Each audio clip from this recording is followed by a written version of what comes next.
फिर से हाजिर हूँ एक नई कहानी के साथ में। मैं हूँ राज। आप देख रहे हैं हाईवे नाइट। दोस्तों, आज की कहानी जो हमें भेजे हैं उनका नाम मनमोहन है और ये रहने वाले हैं मध्य प्रदेश के इंदौर के।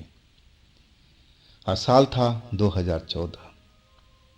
तो क्या हुआ था इनके साथ में, क्या घटी थी घटना, चलते हैं इनकी इस कहानी में। लेकिन दोस्तों, आपसे वही रिक्वेस्ट है, अगर आप मेरे चैनल पर पहली बार आए हैं और अभी तक चैनल को सब्सक्राइब नहीं किया है तो प्लीज़ जल्दी से कर लीजिए और साथ में बेल आइकन को ज़रूर दबाइएगा। तो शुरू करते हैं आज की कहानी। मेरा नाम मनमोहन है। मैं एक ट्रांसपोर्ट कंपनी में हेल्परी का काम करता था। वो ट्रांसपोर्ट ट्रक वाला था और मुझे रहने के लिए उसी ट्रांसपोर्ट के ऑफिस के ऊपर में एक छत पर जो कमरा बना हुआ था अब वो मुझे दिया गया था। अब मैं जब भी अपना काम ख़त्म होता तो मैं अपने कमरे में चला जाता था। हाँ, कभी कभी मुझे तो ट्रक के साथ भी भेज दिया जाता था हेल्परी में। आज जब मैं शहर में आता तो अपना इसी कमरे में रहता था। मैं शहर से दूर गांव के रहने वाला था और कभी कभी मैं अपने गांव भी निकल जाता। लेकिन ये घटना जो मेरे साथ में घटी थी, ये बात 2014 की है। मैं अब रात को उस कमरे में ज़रूर रहता था, लेकिन दिन भर मेरा जो काम था ऑफिस के अंदर ही रहता था। जो भी लोग काम बताते उसको मैं काम करता था। और एक दिन दोपहर में मुझे खाना खाने के लिए आना पड़ा। तो जब मैं अपने कमरे में आया ना, तो देखा कि बहुत सारी हड्डी गुड्डी कबूतर का जैसा पंख वगैरह पूरा कमरे में फैला हुआ है। गंदगी भी हुआ पड़ा है। जैसे लग रहा था कि कोई बिल्ली बुल्ली मेरे कमरे के अंदर घुस आई हो और इसने ही सब कुछ गंदगी किया हो। लेकिन उस टाइम कोई बिल्ली कोई जानवर कमरे के अंदर नहीं था। लेकिन मुझे बहुत गुस्सा आया था। मैं सफाई पसंद व्यक्ति था। ये तो मेरे घर को पूरा कबाड़ा कर गई थी जो भी जानवर आया था। खैर, जब बिल्ली नहीं मिली तो गुस्सा तो शांत होना ही था। इस तरह रोज दोपहर को ऐसा होने लगा था। कैसे बिल्ली घर के अंदर पहुंचती थी, मैं तो हर खिड़की जो कुछ था सब कुछ बंद कर रखा था। तो आने जाने का कौन सा रास्ता था उसका, मुझे समझ में नहीं आ रहा था। और हर रोज का यही कहानी हो गया था। अब मुझे कुछ समझ में नहीं आ रहा था कि आखिर बिल्ली आती है तो कहाँ से आती है। और रात में मुझे कुछ नज़र नहीं आता था कि ऐसा कुछ गंदगी हुआ हो। ये सब जो घटना होता था सब दोपहर के टाइम में ही होता था। और एक रात मैं अपने कमरे में सोया हुआ था। करीब 11 बजे का टाइम था। अब बाथरूम के लिए मैं उठा जो छत की आखिरी सीढ़ी में बना हुआ था। अब मैं चल पड़ा था। चांदनी रात थी। और जैसे ही मैं बाथरूम करके वापस आया ना, तो मैं देखा एक बिल्ली बड़ी लंबी चौड़ी दिखाई दे रही थी और वो मेरे दरवाजे के पास इधर उधर देख रही थी। अब मुझे समझते देर नहीं लगा कि ये वही बिल्ली है। मुझे गुस्सा तो था ही और मैं पास में पड़ा हुआ एक पत्थर उठा लिया और मैं उसको भगाने के चक्कर में और उसको पत्थर खींच करके दे मारा। हालांकि उसको पत्थर लगा नहीं था, मैं तो दूर ही फेंका था जानबूझ करके कि उसको चोट ना लगे। लेकिन इतना वो डर जाए कि उस जगह से भाग जाए और दोबारा इस जगह पर ना आए। लेकिन जैसे ही पत्थर उस पर तो लगा नहीं, दरवाजे के ऊपर में धड़ाम से लगा था। और तभी वो बिल्ली एकाएक मेरी तरफ मुड़ करके देखने लगी। अब चांदनी रात थी और उसकी आंखें एकदम लाल लाल दहकती नजर आ रही थी। मैं तो उसकी आंखें देख करके डर गया था। और उस टाइम तो मुझे लगा कि मैंने कोई बड़ी गलती कर दी। मुझे इस बिल्ली को पत्थर नहीं फेंकना चाहिए था, इसको डराना नहीं चाहिए था। ये चली जाती। मुझे बड़ा डर लग रहा था। मुझे मन में महसूस होने लगा कि ऐसी गलती मुझे नहीं करना चाहिए था। रात का मामला था अब मैं पूरी बिल्डिंग में अकेले ही था। नीचे तो ऑफिस बंद था, ऊपर का कमरा में छत के कमरा था। अब मैं अकेले ही था और आसपास की जो छत थे वो भी ट्रांसपोर्ट वगैरह का सब बिल्डिंग थे, तो वहाँ पर तो कोई था ही नहीं। अब आसपास में भी कोई मेरी मदद करने वाला नहीं था। मैं इसलिए काफ़ी डर गया था। और वो बिल्ली मेरी तरफ देखती रही और फिर वो एक तरफ को चल दी और देखते देखते जैसे वो हवा में एकदम गायब सी हो गई हो। मेरा दिल तो दहल गया था। मुझे लगने लगा कि मैंने आज बड़ी एक भूल कर दी है। ऐसा मुझे नहीं करना चाहिए था। उस बिल्ली को डराना ही नहीं चाहिए था। लेकिन अंदर एक गुस्सा भी था कि हर दिन के टाइम में ये बिल्ली मेरे कमरे के अंदर में आ जाती है और गंदगी फैलाई जाती है। अब कहाँ से आती ये तो भी मुझे मालूम नहीं था। खैर, मैं अपने कमरे के अंदर आकर के अच्छी तरह से दरवाज़ा बंद किया। अब अपने बिस्तर पर आकर के लेट गया। डर के मारे मुझे नींद नहीं आ रही थी। जैसे लग रहा था कि अब वो बिल्ली आस पास में पूरे छत पर घूम रही हो और एक भयानक आवाज़ निकाल रही हो, कभी रोने की आवाज़, कभी गुर्राने की आवाज़। और ऐसा ही कुछ घंटे तक चलता रहा था। अब आधी रात से ऊपर का टाइम हो गया था। मुझे तो अब डर के मारे नींद नहीं आ रही थी। जैसे तैसे मैं सोने का कोशिश कर रहा था और अभी आंख लगी भी नहीं थी, तभी लगा कि जैसे वही बिल्ली कमरे के अंदर आ गई हो। हालांकि हर दरवाज़ा बंद था, खिड़की बंद थी, तो कैसे आ सकती है। मैं डर के मारे अपनी आंखें नहीं खोल पा रहा था। कहीं सही में वो बिल्ली कोई बुरी आत्मा तो नहीं है, कोई चुड़ैल तो नहीं है जो बिल्ली का रूप धर रखी है। और मेरा शक बिल्कुल सही निकला था। वो बिल्ली मेरी नज़रों के सामने में खड़ी थी। वही ऐसा ही रूप था उसका, बिल्ली वाला। आंखें एकदम लाल लाल जलती हुई दिखाई दे रही थी।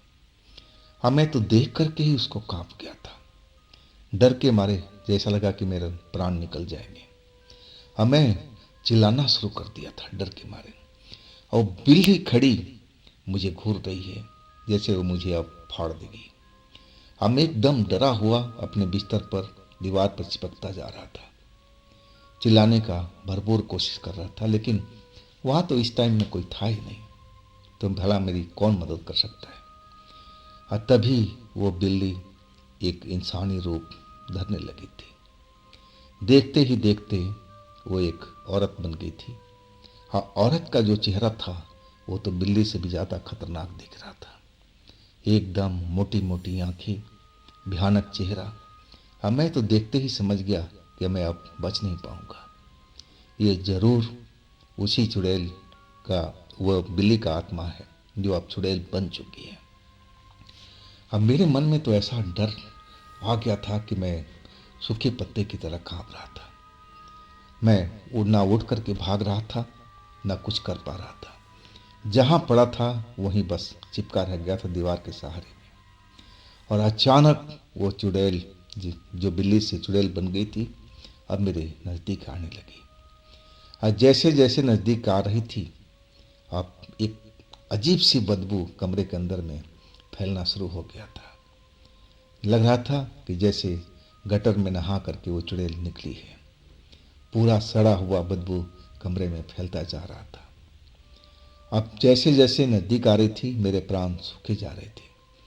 मैं अब भागने की सोच रहा था कि मैं यहाँ से भागूं, दरवाज़ा खोल करके नीचे निकल जाऊं, लेकिन मुझसे ये काम नहीं हो पा रहा था। अब मुझे लगने लगा कि मैं अब बच नहीं पाऊंगा, मैं सुबह का सूरज देख नहीं पाऊंगा, अब तो मेरी मृत्यु निश्चित है।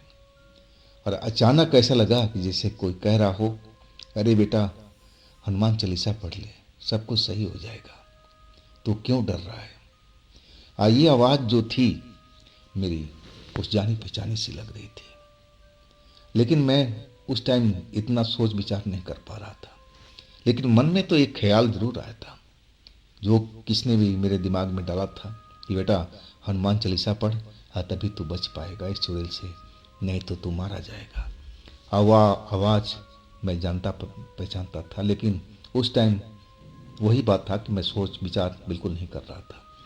और जैसे ही दिमाग में ये आवाज़ आई तो मैं हनुमान चालीसा पढ़ना शुरू कर दिया था। तब तक वो चुड़ैल तो मेरे नज़दीक आ गई थी। मैंने उसके हाथों का वो नाखून, जो उंगलियों के नीचे वो थे लंबे लंबे नाखून, मैंने साफ साफ देखा था।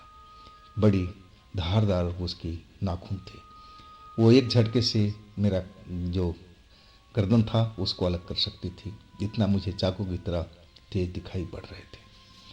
लेकिन मैं अब हनुमान चालीसा डरते डरते पढ़ना शुरू कर दिया था। वो चुड़ैल अभी भी रुक नहीं रही थी। अब वो मेरे करीब आ गई थी।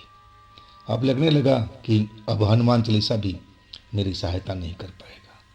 मैं बिल्कुल अब अपने जान से हाथ धो बैठूंगा।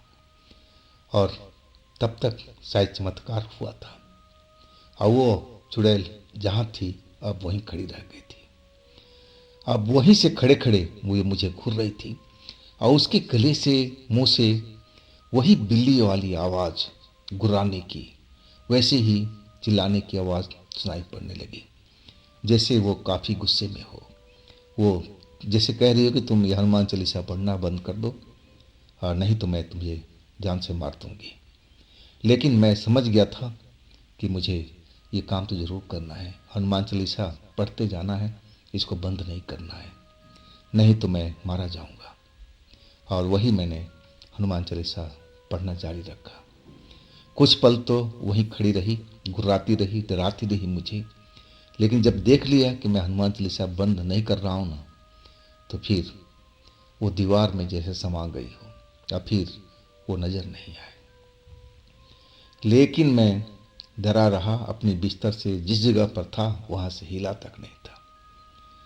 सारी रात उसी कमरे में बिताया था, लेकिन हनुमान चालीसा पढ़ता हुआ। अब मुझे लग रहा था सारी रात कि वो चुड़ैल बाहर ही घूम रही है बिल्ली के रूप में। उसकी वो चिल्लाने की आवाज़, गुर्राने की आवाज़, रोने की आवाज़ मुझे साफ सुनाई दे रही थी। और जब वो आवाज़ सुनाई देती थी ना तो मेरे प्राण सूख जाते थे। अब मैं ज़ोर ज़ोर से हनुमान चालीसा पढ़ना शुरू कर देता था।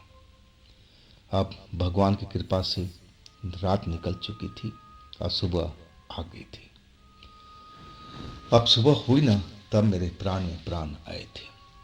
जैसे ही ऑफिस खुला, अब मैं अपने मैनेजर साहब के पास पहुंच गया था। अब मेरी जो हालात थी देख करके उनको समझते देर नहीं लगी कि मैं रात भर सोया नहीं हुआ। अब वो पूछी बैठे, अरे मनमोहन, तू क्या रात में सोया नहीं है? तेरी आंखें लाल लाल हुई पड़ी है, तेरा चेहरा पीला पड़ा हुआ है, क्या हुआ? तेरी तबीयत ठीक है ना? मैंने रोते हुए सारी रात की घटना मैनेजर साहब को बता दिया। अब वो मेरी बात सुनकर के हंसने लगे थे, अब डांटने लगे थे, अरे मनमोहन, पागल बना है? इस बिल्डिंग में कोई भूत है? तू मजाक बना रहा है? वो मुझे तो बुरी तरह से डांटने लगे थे। लेकिन मैं तो समझ लिया था कि मैं इस जगह पर तो नहीं रुकूंगा। और आखिरकार मैं बोला, मैनेजर साहब, आप मेरी बात का विश्वास मानो या ना मानो, लेकिन मेरे साथ जो हुआ है मैं खुद उसका साक्षी हूँ। आप तो नहीं थे ना, मैं ही था ना इस जगह पर। मैंने उस रात को कैसे झेला है वो मुझे ही पता है। मैं आपका काम छोड़ करके जा रहा हूँ, मैं अपने गांव जा रहा हूँ और इसके बाद देखूंगा मुझे क्या करना है। लेकिन अभी मेरी हिम्मत नहीं है कि इस जगह पर मैं आपके पास नौकरी करूँ और ऊपर वाले कमरे में रहूँ। और वही मैंने किया। उस नौकरी को उसी वक्त में छोड़ करके अपने गांव की तरफ निकल गया था। वापस आया था, लेकिन दूसरी जगह पर मैंने काम किया था और किराए के घर में रहा था, जहाँ पर और भी मेरे साथ लड़के रहती थी। तो दोस्तों, ये थी मनमोहन जी की अपनी कहानी। अगर आपके पास भी ऐसी कोई घटना हो तो आप मुझे ज़रूर बताइएगा। और दोस्तों, ये भी चैनल आप ही का है, तो इसको भी अपना प्यार दीजिए, लाइक कीजिए, सब्सक्राइब कीजिए, शेयर कीजिए। और फिर हम मिलते हैं अगले रोज़ एक नई तरह की कहानी में, नई तरह की घटना में। आप लोग अपना ख्याल रखिएगा। नमस्कार।